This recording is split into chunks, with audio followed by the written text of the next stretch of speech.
Well, usually when we speak about Mexico, we always think about the fact that a lot of people focus on what's the bad things that are going on right now. For example, you always relate Mexico to how we have to secure our borders, the immigrant issues, or we also relate to Mexico when it comes to its violence, its drug cartels. But today we're gonna, step out of the ordinary. We're gonna talk about a little bit of Mexico's true jewels.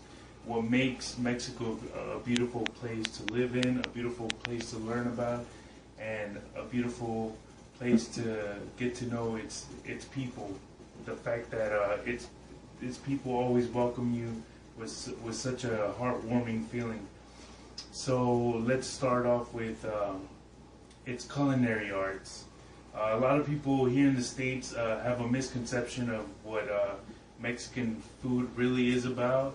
There's not really a place that has authentic, true Mexican food that I've ever been to around here, except for perhaps my mom's kitchen, because she always cooks for me that traditional food.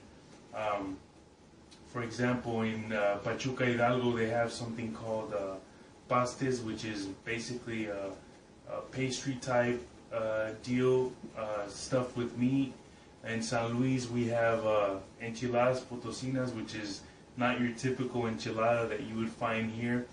And last but not least, where I'm from, which is Guadalajara, Jalisco, which is the place where I know most of its traditional dishes.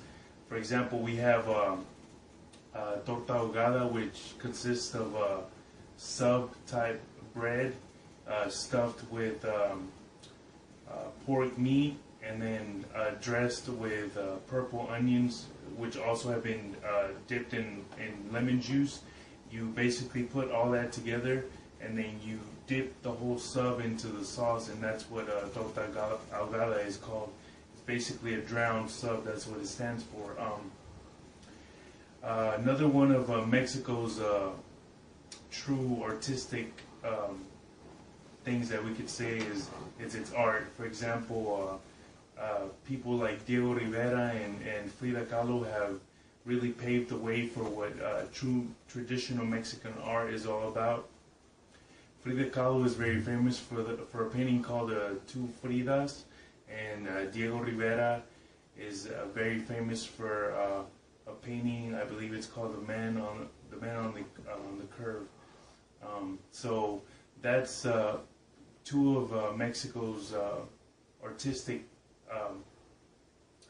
things that that you can find there. That's what that's how you can identify art when it comes to food and paintings and stuff like that.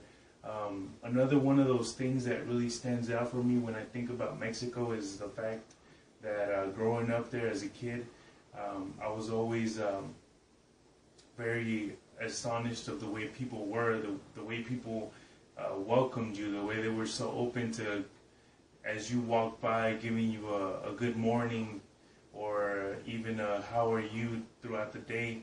And it's one of those things that I find very different from the cultures here in the States, because sometimes I find myself even acting like the people from Mexico, giving someone a good morning and not really being corresponded. So that's something that I find very peculiar about the people down there.